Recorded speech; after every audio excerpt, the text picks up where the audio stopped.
नमस्कार, सुस्वागतम अपना जिला के खबरों के इस सेगमेंट में। आइए जानते हैं मेरठ जिले की सभी खबरों को और बताते हैं आपको आज पूरे दिन मेरठ में कहां कहां क्या क्या कार्यक्रम हुए और कौन कौन सी गतिविधियों से मेरठ का प्रशासन अपरिचित है। तो नजरें डालते हैं हेडलाइंस पर। सेंट्रल मॉनिटरिंग कमेटी सामाजिक न्याय एवं अधिकारिता मंत्रालय के सदस्य ने की समीक्षा बैठक। का सफाई कर्मचारियों की समस्याओं को प्राथमिकता से लें और उनका करें निस्तारण। पशुपालन और डेयरी केंद्रीय राज्य मंत्री प्रोफेसर एसपी सिंह बघेल पहुंचे मेरठ कॉलेज। वार्षिक पुरस्कार वितरण और सम्मान समारोह में विद्यार्थियों को किया सम्मानित। डेलीगेट थाना इंस्पेक्टर रमेश चंद्र शर्मा के बेटे अभिनव ने यूपीएससी परीक्षा में 130वीं रैंक हासिल कर परिवार, पुलिस और समाज का बढ़ाया मान। डेन गैलेक्सी और सिटी हलचल की तरफ से हार्दिक शुभकामनाएं। किटौर में नाबालिग किशोरी के साथ दुष्कर्म की वारदात, आरोपी गिरफ्तार। दरोगा की टोपी उछालने पर और चूड़ियां देने के बाद कांग्रेस ने खोला मोर्चा। भाजयुमो नेता और कार्यकर्ताओं की गिरफ्तारी की मांग। कहा वर्दी पर हमला, नेताओं पर हमला। मेरठ के नए एडीजी जोन होंगे भान भास्कर। डी के ठाकुर बनाए गए एडीजी एसएसएफ। प्रदेश में 3 वरिष्ठ आईपीएस अफसरों में से 2 बड़े नाम शामिल। एमडीए वीसी बने हापुड़ के डीएम। और सुभारती विश्वविद्यालय में हुआ design castle 2025 mega fashion show का रंगारंग आयोजन। लाइट कैमरा एक्शन शो में दिखा फैशन का जलवा। और अब खबरें विस्तार से। सेंट्रल मॉनिटरिंग कमेटी सामाजिक न्याय एवं अधिकारिता मंत्रालय के सदस्य भगवत प्रसाद मकवाना सर्किट हाउस में पहुंचे और मैनुअल स्क्वेंजर्स अधिनियम 2013 के जनपद में लागू होने और पालन करने की प्रशासनिक समीक्षा बैठक में हिस्सा लिया। बैठक में उन्होंने कहा कि अधिकारी स्वच्छकारों को केंद्र और राज्य सरकार द्वारा चलाई जा रही योजनाओं का लाभ दिलाएं। सफाई कर्मचारियों की समस्याओं को प्राथमिकता के आधार पर निस्तारित करें।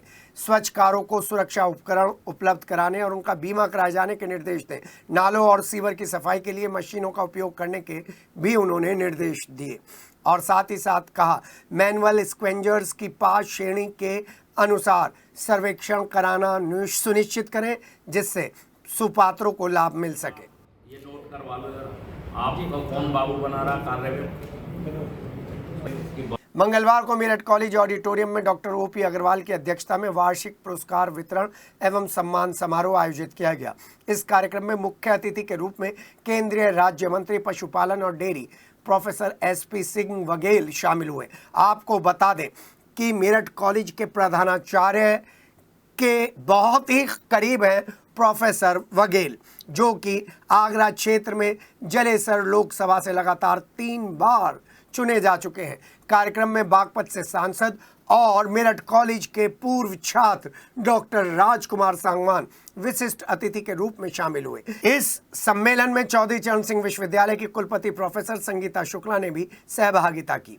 कार्यक्रम में उत्तर प्रदेश विधान परिषद की 3 बार की विधायक रही डॉक्टर सरोजनी अग्रवाल भी उपस्थित रहीं और पुरस्कार वितरण समारोह में शामिल हुई। इस वार्षिक पुरस्कार वितरण समारोह में मेरठ के प्रमुख व्यवसायी एवं समाज सेवी डॉक्टर राम कुमार गुप्ता भी अपने बेटे राहुल गुप्ता के साथ सम्मिलित हुए और उन्होंने 71 विद्यार्थियों को मेरिट में नाम लाने पर 5,000 रुपये की नगद पुरस्कार राशि वितरित की।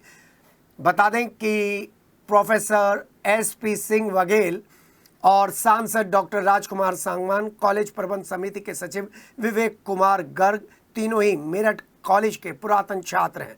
और केंद्रीय राज्य मंत्री एसपी बघेल ने कहा कि आज़ादी के बाद भारत में समान शिक्षा प्रणाली लागू होनी चाहिए थी ताकि समाज के सभी वर्गों का विकास समान रूप से हो सके, लेकिन ऐसा नहीं हुआ। जबकि प्रधानमंत्री नरेंद्र मोदी के नेतृत्व में वर्तमान में संपूर्ण देश में एक समान शिक्षा प्रणाली लागू की गई है। इससे समता मूलक समाज के निर्माण में मदद मिलेगी।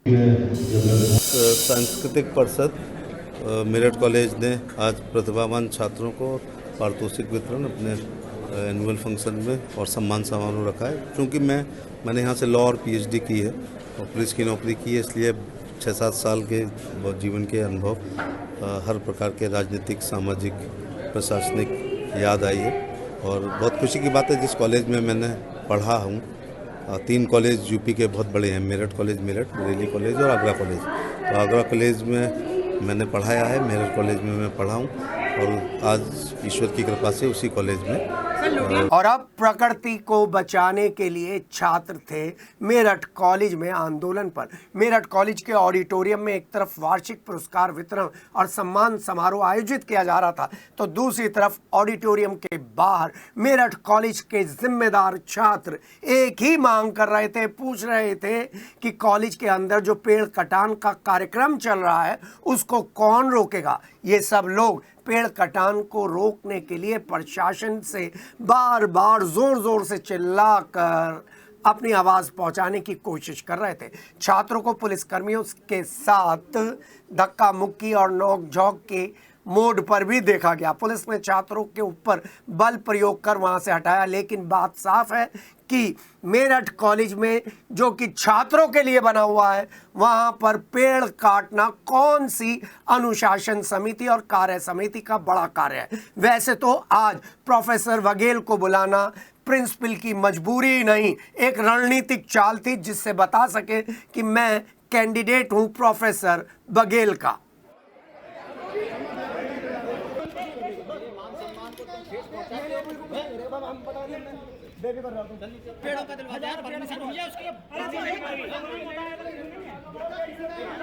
एक पिता की क्या ख्वाहिश होती है? पिता की ख्वाहिश होती है कि बेटा पिता से ऊंचे पद पर पहुंचे, और अभिनव ने आज पिता रमेश चंद्र शर्मा का ये सपना पूरा कर दिया है। यूपीएससी का रिजल्ट आउट होने के बाद मेरठ में थाना दिल्ली गेट के इंस्पेक्टर रमेश चंद्र शर्मा की आज खुशियों का ठिकाना नहीं रहा। मां शालिनी शर्मा का आज आंचल खुशियों से भर गया, क्योंकि बेटा आईपीएस जो बन गया है। हम अभिनव शर्मा की बात कर रहे हैं, जिनकी यूपीएससी में ऑल इंडिया स्तर पर 130वीं रैंक आई है। अभिनव शर्मा थाना दिल्ली गेट के इंस्पेक्टर रमेश चंद्र शर्मा के छोटे बेटे हैं, और बड़ा बेटा पहले ही डॉक्टर बन चुका है। और आज रमेश चंद्र शर्मा का फ़ोन बधाइयों से और शुभकामनाओं से घनघना उठा, और मिठाई खिलाने वालों की एक लंबी भीड़ उनके आवास पर थी। यूपीएससी का रिजल्ट घोषित होते ही अभिनव शर्मा ने न केवल परिवार का बल्कि पुलिस महकमे का नाम रोशन किया है, और वो भी एक विशेष तरीके से 130वीं रैंक लाकर अपने पिता का आशीर्वाद उन्होंने साकार किया है। अपने पिता के, अपने माता के पैर छूते हुए अभिनव ने बताया कि आपका आशीर्वाद आज उन्हें आईपीएस के रूप में आगे बढ़ा रहा है। अभिनव की ये सफलता इसलिए भी विशेष मायने रखती है क्योंकि उन्होंने कभी हिम्मत नहीं हारी। 3 अटेम्प्ट के बाद जब वो चौथे अटेम्प्ट में बैठे तो कहीं से भी हौसला टूटा हुआ नहीं था। मूल रूप से बदायूं के पटली गांव के रहने वाले रमेश चंद्र शर्मा के 2 बेटे हैं। बड़े बेटे अभिषेक शर्मा डॉक्टर बन चुके हैं, तो छोटा बेटा अब आईपीएस बनकर उनके परिवार का नाम रोशन करेगा। सिविल इंजीनियरिंग में बीटेक करने के बाद सोशल मीडिया से दूरी बनाई और आईपीएस की तैयारी जारी रखी। 3 बार उन्हें असफलता मिली, लेकिन उन्होंने हिम्मत नहीं हारी, कड़ी मेहनत जारी रखी, और यूपीएससी के इस चौथे अटेम्प्ट में 130वीं रैंक लाकर अभिनव ने अपने रोल मॉडल अपने पिता रमेश चंद्र शर्मा के हर उस सपने को साकार कर दिया जो उन्होंने अपने बेटे के लिए देखे थे। हिंदी साहित्य अभिनव की पहली पसंद है। हिंदी साहित्य के साथ साथ एक और बात इस परिवार के बारे में कि ज़्यादातर परिवार के लोग पुलिस में हैं, और आईपीएस बनने का सपना उन्होंने अपने परिवार के आंगन में देखा, और अभिनव शर्मा इस सपने को साकार करने में कामयाब भी हुए। अभिनव के पिता थाना दिल्ली गेट के इंस्पेक्टर रमेश चंद्र शर्मा बेटे की कामयाबी पर आज भावुक हैं, आंखों में खुशी के आंसू हैं, और उनके लिए आज सबसे बड़ा दिन है क्योंकि अब वो बेटे के नाम से जाने जाएंगे। कांस्टेबल से इंस्पेक्टर बने हुए रमेश चंद्र शर्मा का बेटा सीधा आईपीएस के पद पर पहुंचेंगे, और पिता के लिए तो ये ही एक बड़ी खुशी है। भगवान को शुक्रिया अदा करते हुए बेटे को कामयाब बनाया इस परिवार ने, और इस परिवार की सफलता में मां शालिनी शर्मा का योगदान भी भूला नहीं जा सकता। उन्होंने अपने दोनों बेटों को कामयाब करने के लिए जी तोड़ मेहनत करी और आज अभिनव शर्मा ने उस मेहनत को साकार कर दिया। आज अभिनव शर्मा ने रमेश चंद शर्मा और शालिनी शर्मा के सपनों को उड़ान भर दी। आज अभिनव ने बता दिया कि सोशल मीडिया से दूरी बनाकर आज के युवा असफल होने के बावजूद सफलता की नई इबारत लिख सकते हैं। डैन गैलेक्सी के निदेशक रोमी शिव ने भी उन्हें विशेष तौर पर शुभकामनाएं प्रेषित की हैं और सिटी हलचल और डैन गैलेक्सी भी उनको शुभकामनाएं देता है। 2021 से अपनी प्रिपरेशन स्टार्ट करी थी मैंने, तो ये मेरा चौथा अटैम्प्ट था।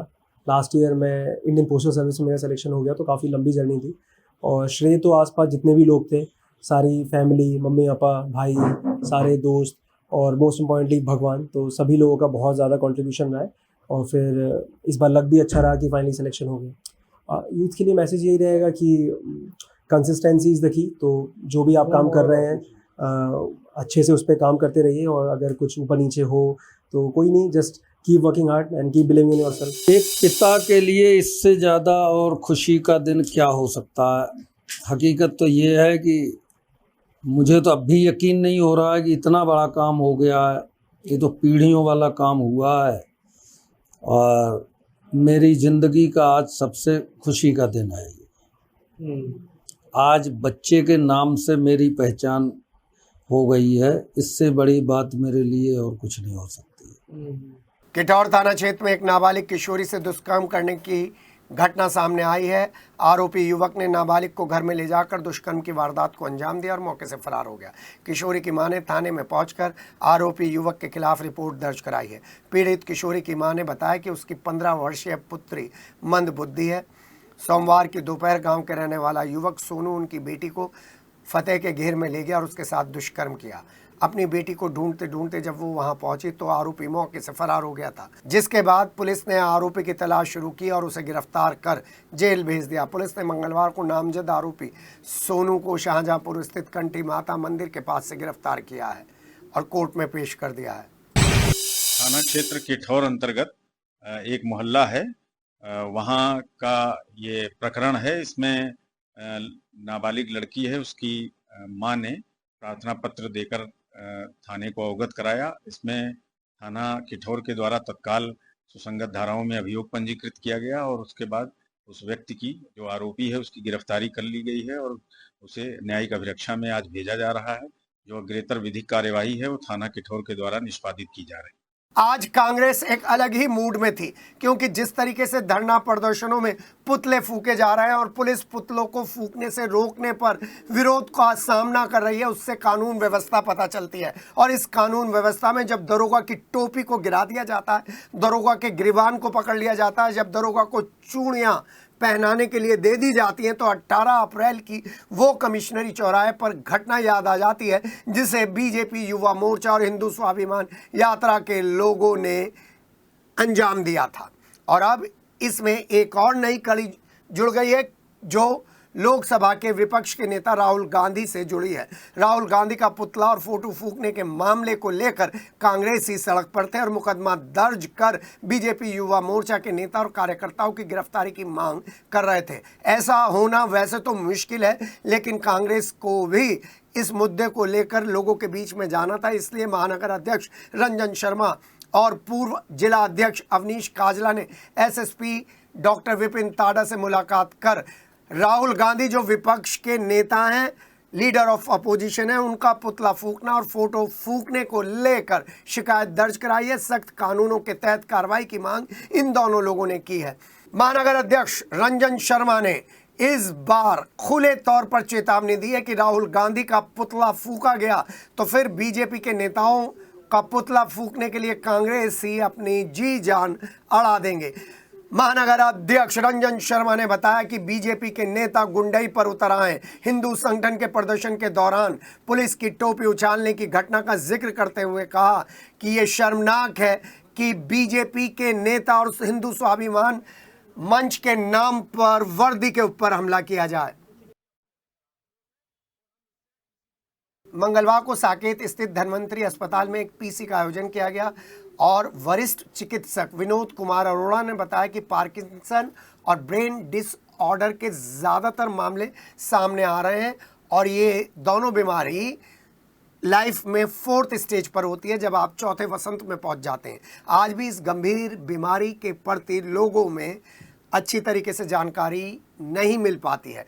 पार्किंसन डे पर लोगों को जागरूक करने के लिए इस तरीके के कार्यक्रम और कैंपेन आयोजित किए जाने चाहिए। इस वर्ष विश्व पार्किंसन दिवस को इंटीग्रेटेड हेल्थ केयर थीम के तहत सेलिब्रेट किया जा रहा है। इस बीमारी में दिमाग की विशिष्ट मस्तिष्क कोशिकाओं में नुकसान होने के कारण मूवमेंट प्रभावित होता है, हाथ पैरों में कंपन शुरू हो जाता है, मांसपेशियां सख्त हो जाती हैं, शारीरिक संतुलन बनाने में मुश्किलें आती हैं और इस तरीके की समस्याएं विकसित होने के बाद प्रोग्रेसिव न्यूरोडीजेनरेटिव डिसऑर्डर की बीमारी पता लगती है। इस बीमारी को संतुलन के साथ सही करने के लिए विभिन्न तरीके की दवाइयां आज बाजार में हैं। इन दवाइयों का सेवन बिना अपने डॉक्टर की सलाह से बिल्कुल ना किया जाए।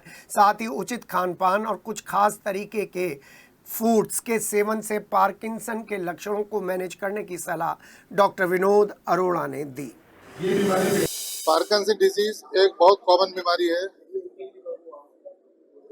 आज की तारीख में इंडिया में हर 500 पॉपुलेशन में एक मरीज पार्किंसन का पाया जाता है। हमारे देश में कम से कम 50-60 लाख पार्किंसन डिजीज की बीमारी के होंगे जिसका इलाज संभव है। अगर हम प्रॉपर इलाज कराएं, अर्ली डायग्नोसिस करें तो हमारा मरीज काफी हद तक ठीक रहते हैं। एक बड़ी खबर, और इस खबर में हम आपको बता रहे हैं जो शासन की नीति है उस शासन के नीति के तहत तबादला एक्सप्रेस फिर चल गई है और इस तबादला एक्सप्रेस का असर मेरठ पर भी पड़ा है। मेरठ के एडीजी जोन का ट्रांसफर हो गया है, नए एडीजी मिले हैं, तो वहीं मेडा के वीसी अभिषेक पांडे को बराबर के ही जनपद हापुड़ में डीएम बनाकर भेज दिया है। इसी तबादला एक्सप्रेस से आगाज कर रहे हैं। प्रदेश सरकार ने सोमवार देर रात 3 आईपीएस और 24 पीपीएस अफसरों के तबादले कर बड़ा फेरबदल किया है। आईपीएस के तबादलों में एडीजी मेरठ जोन डी के ठाकुर भी शामिल हैं, जिनको एसएसएफ एडीजी का पद सौंपा गया है। वहीं प्रयागराज के एडीजी मान भास्कर को मेरठ एडीजी जोन बनाया गया है और इसके साथ ही गृह सचिव एडीजी डॉक्टर संजीव गुप्ता को प्रयागराज का एडीजी बनाया गया है। चर्चा है कि मुख्यमंत्री योगी आदित्यनाथ ने महाकुंभ में ट्रैफिक जाम को लेकर एडीजी मान भास्कर के प्रति काफ़ी नाराजगी जाहिर की थी, इसलिए उन्हें मेरठ भेजा गया है। इसके साथ ही 24 पीपीएस अफसरों को भी इधर से उधर किया गया है और इनमें जितेंद्र सिंह कालरा को मेरठ ईओडब्ल्यू बनाया गया है। उधर अपने कार्यकाल में ईमानदारी और अवैध निर्माणों के लिए चर्चित एमडीए के वीसी अभिषेक पांडे को हापुड़ भेज दिया गया है, जहां उनकी ईमानदारी के चर्चे थे, तो वहीं उनके शासनकाल में जबरदस्त अवैध निर्माण हुए और सील भी लगी है। अब उनके स्थान पर संजय मीणा आएंगे जो पदभार ग्रहण करेंगे या तो कल या परसों, लेकिन अभिषेक पांडे को हापुड़ का वीसी बनाकर प्रेरणा शर्मा को वहां से हटा दिया गया है, भेज दिया गया है। प्रशासनिक अमले में शामिल कर लिया गया है प्रेरणा शर्मा को और अभिषेक पांडे को हापुड़ का डीएम बना दिया गया है। यानी कि सांसद तो अरुण गोविल ही रहेंगे, लेकिन देखना यह है जैसे वो यहाँ पर अवैध निर्माण के चलते यहाँ पर कुछ मंत्रियों और नेताओं के सामने नतमस्तक हो गए थे, तो क्या वैसे ही हापुड़ में भी पहुंचकर अपनी कार्यप्रणाली में कुछ सुधार लाएंगे, अपनी ईमानदारी जो उनकी मूलभूत स्वभाव है उस ईमानदारी के बल पर सबको रास्ता दिखाएंगे या फिर हथियार डाल देंगे। टीवी पर फेमस कलाकार ललित मनचंदा ने प्रहलाद नगर में अपने भाई के घर पर सुसाइड कर लिया है। परिवार के लोगों ने उनका शव पंखे से लटका हुआ देखा। बताया जा रहा है कि वो आर्थिक तंगी से गुजर रहे थे, काफ़ी परेशान थे, डिप्रेशन में चल रहे थे। कुछ दिन पहले ही मुंबई से मेरठ लौटे थे और काफ़ी परेशान नजर आ रहे थे। रात के वक्त उन्होंने पंखे से फांसी लगाकर अपनी जान दे दी। सुबह परिवार के लोग जब उनके कमरे में पहुंचे तो उनका शव पंखे से लटका हुआ मिला। सूचना मिलते ही लिसाड़ी गेट थाना पुलिस मौके पर पहुंची और शव को पोस्टमार्टम के लिए भिजवा दिया है। पुलिस परिजनों से पूछताछ करने में जुटी हुई है। फिलहाल तो आर्थिक तंगी का एंगल ही सामने आ रहा है। सुसाइड नोट के बारे में पुलिस ने कुछ नहीं बताया है। स्वामी विवेकानंद सुभारती विश्वविद्यालय ने Nandlal Bose Subharti college of fine arts and fashion design के फैशन और टेक्सटाइल डिज़ाइन विभाग द्वारा डिज़ाइन कैसिल 2025 का मेगा फैशन शो का रंगारंग आयोजन किया। मुंबई, दिल्ली, गुरुग्राम, नोएडा और आसपास के क्षेत्रों के मॉडल्स ने, जो स्टूडेंट भी हैं, रैंप पर फैशन का अपना टैलेंट दिखाया। फैशन शो की थीम फ्यूजन फिएस्टा ने छात्रों की प्रतिभा को और जीवंत कर दिया। उनके अभिनय का प्रदर्शन मंच पर देखने को मिला। वहीं पारंपरिक सौंदर्य और समकालीन डिज़ाइन और विद्यार्थियों द्वारा बनाई गई ड्रेसेस पर मॉडल्स का रैंप वॉक बताता है कि सुभारती विश्वविद्यालय डिज़ाइनिंग के जो कोर्सेज लेकर आया है और परफॉर्मिंग आर्ट का जो उसका कैंपस है वो काफ़ी काम कर रहा है पश्चिमी उत्तर प्रदेश में। फैशन शो डिज़ाइन कैसिल का शुभारंभ मुख्य अतिथि प्रसिद्ध सुपर मॉडल सिद्धार्थ तोमर, अभिनेत्री पलक यादव, कुलपति major general doctor G K. Thapliyal, मुख्य कार्यकारी अधिकारी फाइन आर्ट्स कॉलेज के dean doctor Pintu Mishra, fashion और टेक्नोलॉजी डिज़ाइन के एचओडी और शो की संयोजिका डॉक्टर नेहा सिंह ने किया। मुख्य अतिथि प्रसिद्ध सुपर मॉडल सिद्धार्थ तोमर ने छात्र छात्राओं के इस फैशन शो में अपनी तरफ से भी टिप्स दिए। उन्होंने बताया कि आत्मविश्वास फैशन के क्षेत्र की नींव है। सफल मॉडल बनने के लिए शारीरिक फिटनेस और लुक्स पर ध्यान देना चाहिए। पोर्टफोलियो बनाकर मॉडलिंग एजेंसी ज्वाइन करनी चाहिए। सोशल मीडिया पर अपडेट रहना चाहिए। रैप वॉक और पोजिंग सीखनी चाहिए। कॉन्फिडेंस और पर्सनैलिटी पर काम करने से प्रोफेशनल मॉडल बना जा सकता है। अभिनेत्री पलक यादव ने डिज़ाइन कैसिल के आयोजन पर सभी को बधाई दी। मुंबई के विलेपार्ले में मुंबई महानगर पालिका द्वारा तोड़े गए जैन मंदिर के विरोध में मेरठ के जैन समुदाय के ज़्यादातर लोग जैन समाज के बड़े नेता सुरेश जैन ऋतुराज के नेतृत्व में जिलाधिकारी कार्यालय पहुंचे और जैन मंदिर तोड़ने वाले अधिकारी और कर्मचारियों के खिलाफ कार्रवाई की मांग करते हुए धरना प्रदर्शन करते हुए महाराष्ट्र के मुख्यमंत्री देवेंद्र फडणवीस के नाम एक ज्ञापन सौंपा। ज्ञापन के माध्यम से जैन समाज के लोगों ने सुरेश जैन ऋतुराज के नेतृत्व में जैन मंदिर तोड़े जाने का विरोध किया और पिछले 30 सालों से जैन समाज के लोग इस मंदिर में पूजा पाठ करते आ रहे थे और जिस तरीके से मंदिर को तोड़ा गया है उसको लेकर जैन समाज में काफ़ी रोष है। सुरेश जैन ऋतुराज ने आरोप लगाते हुए कहा कि जैन मंदिर तोड़ने के पीछे किसी होटल वाले समूह का व्यक्तिगत स्वार्थ होने की बात सामने आई है और मुंबई महानगर पालिका की व्यवस्था को प्रभावित करते हुए मंदिर तोड़ने की कार्रवाई की गई है, जो अत्यंत निंदनीय है। 16 तारीख को जो मुंबई में विलेपार्ले है वहाँ पर हमारा एक जिन मंदिर पार्श्वनाथ भगवान का जो हमारे 23वें तीर्थंकर है उनका मंदिर है, जो वहाँ पर स्थानीय जो मुंबई नगर महापालिका है उसके अधिकारियों ने एक होटल वालों के साठ गांठ करके उसको बिना किसी नोटिस के, बिना किसी जानकारी के, बिना किसी योजना के उसको उन्होंने तुड़वा दिया। जैसे ही ये खबर पूरे देश में पहुंची, पूरे विश्व में पहुंची, तो जितना भी हमारा अहिंसक समाज है, जितना भी जैन समाज है, वो सब उद्वेलित हो गया और सभी ने इस बात की, उन्होंने नहीं बल्कि सभी अहिंसक समाज ने इस बात की कड़ी भर्त्सना की है। जिस प्रकार से ये काम हुआ है, देखिए प्रधान मोदी जी के राज में तो सब कुछ न्याय मिल रहा है और न्याय मिलने वाला भी है, लेकिन वहाँ पर जो इसके दोषी अधिकारी है, देखिए जैन धर्म अनादि निधन धर्म है, प्राचीन धर्म है, सबसे प्राचीन धर्म है। उसकी आस्था के साथ भगवान पार्श्वनाथ का मंदिर नहीं, वो हमारी आस्था का मंदिर है। जिस प्रकार से उसे तोड़ा गया है उसकी जितनी भी निंदा की जाए, जितनी भी भर्त्सना की जाए, हमारी मांग है कि ऐसे जो दोषी अधिकारी हैं उन्हें तत्काल निलंबित किया जाए, उनके खिलाफ कठोर कार्रवाई की जाए। मवाना थाना क्षेत्र के गांव सटला में संपत्ति विवाद को लेकर एक ही खानदान के 2 परिवारों में खूनी संघर्ष में एक वृद्ध गंभीर रूप से घायल हो गया। थाना मवाना में घायल ने तहरीर देते हुए कार्रवाई की मांग की है। सटला गाँव के रहने वाले दिलशाद का अपनी भाभी शमरीन से संपत्ति को लेकर पुराना विवाद चल रहा है। दिलशाद ने बताया मंगलवार को शमरीन अपने बच्चे जिशान, आसिफा, राहिल और शबनूर के साथ मिलकर दिलशाद की बेटी मलिका के साथ मारपीट कर रहे थे। जैसे ही दिलशाद बीच बचाव कराने के लिए पहुंचा तो सभी हमलावरों ने दिलशाद पर भी धारदार हथियारों से हमला बोल दिया। गंभीर हालत में वो घायल हो गए और कई चोटें आई हैं।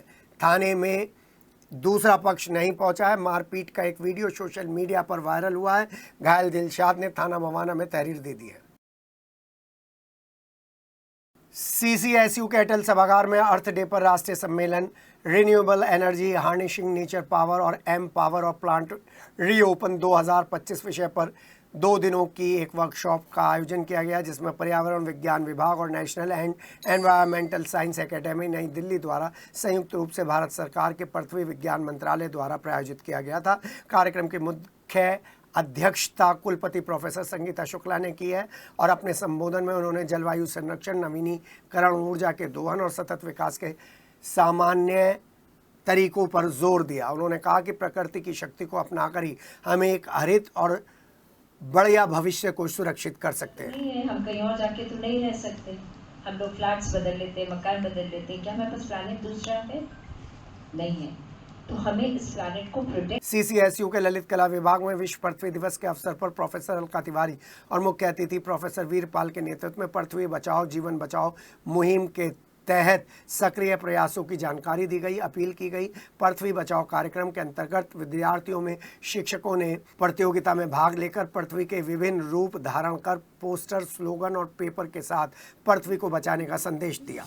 कि हम समझे कि पृथ्वी जिस पर जीवन बसता है उसे हमें कैसे बचाना है। आज सेव अर्थ सेव लाइफ। अगर हम अपनी पृथ्वी को नहीं बचाएंगे तो मानव जीवन भी बिल्कुल नहीं बचेगा। तो हम आह्वान करते हैं ललित कला विभाग के शिक्षक और छात्र छात्राएं जो निरंतर जन जागरूकता मुहिम के द्वारा, चित्रों के द्वारा, कला के द्वारा जन समूह को जागरूक करता आ रहा है। आज हम अपील कर रहे हैं कि अपनी पृथ्वी को हमें बचाना है, उसको हरा भरा रखना है, पर्यावरण प्रदूषण को कम करना है, कचरे को कम करना है और ये तभी कम होगा तब जबकि एक एक व्यक्ति इस मुहिम में अपना सहयोग दे। उधर लाला बाजार स्थित एंजल एकेडमी में मंगलवार को अर्थ डे उत्साह के साथ मनाया गया, जिसकी थीम हमारी पावर हमारा प्लेनेट रही, जबकि पर्यावरण के संरक्षण के प्रति जागरूकता बढ़ाई जा सके। इसी दौरान स्कूल के छोटे छोटे बच्चों ने अर्थ डे से संबंधित वस्तुओं को प्रदर्शित किया और स्कूल की डायरेक्टर ईशिका यशराज गुप्ता, चेयरमैन कीर्ति अनुराग गुप्ता, प्रधानाचार्य के साथ मिलकर आज अर्थ डे पर एक बड़ा संदेश देने की कोशिश की। पॉलीथीन के खिलाफ अभियान चला।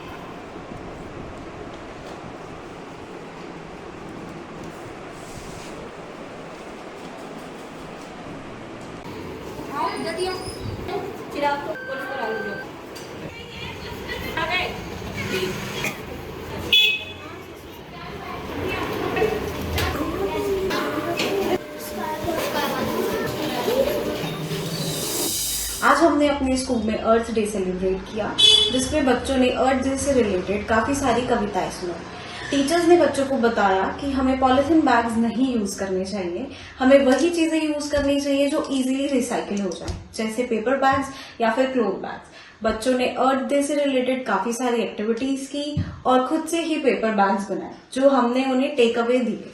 फाइनेंशियल बिल 2025 में पेंशनरी नियमों के बदलाव को लेकर और दूसरे तरीके के निवेश को लेकर करोड़ों पेंशनरों के हितों के मामले में सेवानिवृत्त कर्मचारी और पेंशनर्स एसोसिएशन उत्तर प्रदेश के दर्जनों सदस्य मंगलवार को कलेक्ट्रेट पहुंचे और ज्ञापन सौंपते हुए कहा कि इस वर्ष से जो प्रारंभ में 8वें वेतन आयोग की घोषणा की गई है, देश के कर्मचारी और पेंशनरों को एक संदेश दिया गया, उसी के बारे में एक ज्ञापन है कि सरकार अपने कर्मचारी और पेंशनरों के वेतन और पेंशन के पुनरीक्षण को एक बार फिर ध्यान दे। 1 जनवरी 2026 से वो इसको लागू करना चाहती है।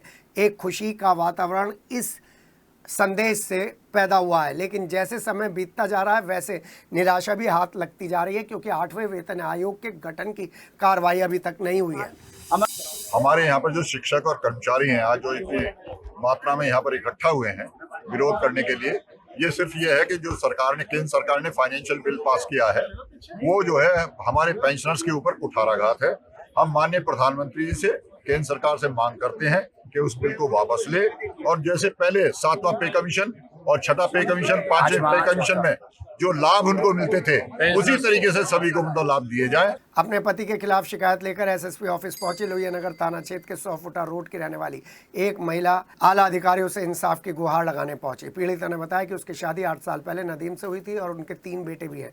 आरोप है कि नदीम की दूसरी महिलाओं से अवैध संबंध है। वो बार बार विरोध करती है। नदीम अपनी पत्नी के साथ मारपीट भी करता है, जान से मारने की धमकी भी देता है और उसका मकान भी हड़पना चाहता है, जिसके चलते वह आज शिकायत करने परिजनों के साथ पहुंची है, क्योंकि स्थानीय पुलिस उसको कोई भी सहयोग नहीं कर रही है।